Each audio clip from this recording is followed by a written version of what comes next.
আসসালামু আলাইকুম, welcome back to my new another blog video. আজকে আমি খুবই সিম্পল একটা ভিডিও শেয়ার করব, হোপফুলি আপনাদের ভালো লাগবে। খাওয়া দাওয়া করতে কার না ভালো লাগে, আমি তো খেতে খুবই পছন্দ করি। আপনারা কারা কারা ফুড লাভার কমেন্ট করে অবশ্যই জানাবেন। আজকে সকাল থেকে মনটা খুবই খারাপ লাগছিল, তাই ভাবলাম সন্ধ্যায় বাইরে ঘুরতে যাই, হয়তো মনটা ভালো লাগবে। তাই চলে গেলাম ঘুরতে। কিন্তু ঘুরতে যাব আর খাবো না, সেটা কি কখনো হয়? তাই চলে গেলাম খেতে। এখানে আমি প্রথমে দুইটা মিট বক্স নিলাম। মিট বক্স আমার খুবই পছন্দ, বিশেষ করে এই রেস্টুরেন্টের মিট বক্স আমার অসম্ভব ভালো লাগে। আর এই রেস্টুরেন্টে আমি প্রায় খেতে আসি, কারণ এখানে কম টাকার মধ্যে খুবই মজাদার খাবার পাওয়া যায়। যে কোনো আইটেম মাত্র 99 টাকায়। মিট বক্সটা খেতে খুবই মজা লাগছিল। আমার যখন মন খারাপ হয় তখন এভাবে কোনো কিছু চিন্তা না করে ঘুরতে বেরিয়ে যায়। যত বেশি ঘুরবেন তত বেশি মন ভালো হয়ে যাবে। লাইফটা এনজয় করবেন, কারো কথায় কান দিবেন না। মনে রাখবেন, আপনার ভালো অনেকে দেখতে পারবে না, তাই আপনাকে দমানোর জন্য অনেকেই অনেক কিছু বলবে, কিন্তু সবকিছু পিছনে ফেলে সামনের দিকে এগিয়ে যেতে হবে। যাই হোক, মিট বক্স খাওয়ার পরে এরপরে আমরা ফ্রাইড রাইস, ভেজিটেবল সালাদ এবং চিকেন নিলাম। খাবারটা দেখে বোঝা যাচ্ছে যে এটা অনেক ইয়াম্মি হয়েছিল। সত্যি খাবারটা খুবই মজা হয়েছিল।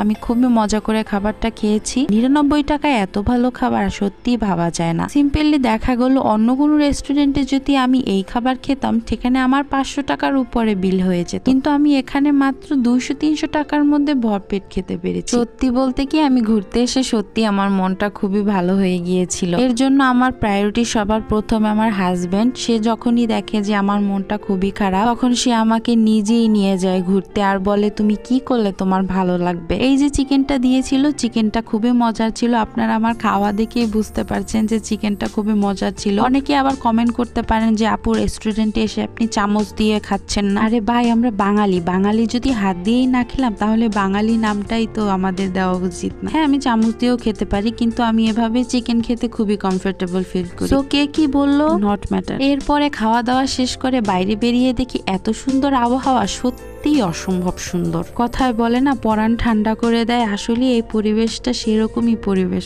পরাণ ঠান্ডা করে দেওয়ার মতো। আমি যখন ভিডিও করছিলাম, হঠাৎ করে দেখি সামনে গোলাপ। কোথা থেকে আসলো দেখি আমার হাজবেন্ড আমার জন্য না বলে হঠাৎ করে আমাকে একটা গোলাপ কিনে দিল। আমি তো পুরো চমকে গিয়েছিলাম। তারপর দুজনে হাঁটতে হাঁটতে সামনে এগিয়ে দেখি ফুচকা ভালোবাসে না এমন মানুষ মনে হয় খুব কমই পাওয়া যাবে। আমার তো দূর থেকে দেখে জিভে পানি উঠে গেল। পরে আমি দৌড়ে গিয়ে বললাম, ভাই ফুচকা দেন। তারপর এই লোকটা অনেক মজা করে ফুচকা বানিয়ে দিল। আমি গালের মধ্যে নিচ্ছি আর আমার মুখের মধ্যে ফুচকাটা গলে যাচ্ছে। আহা, কি মজা ছিল ফুচকাটা। আমার লিটারেলি এখনো জিভে পানি উঠে গেছে এই ফুচকা দেখে। খাওয়া দাওয়া ঘোরাঘুরি শেষ করে এরপর বাসার উদ্দেশ্যে রওনা হলাম একটা রিক্সা নিয়ে, দুজনে মিলে গল্প করতে করতে। আজকের মতো মিনি ব্লগটা এখানেই শেষ করলাম। আশা করি সবার ভালো লাগবে। সবাই আমার পাশে থাকবেন, দোয়া করবেন, কারণ আপনাদের সাপোর্ট ছাড়া কোনোভাবেই সামনে এগোনো সম্ভব না। আল্লাহ হাফেজ।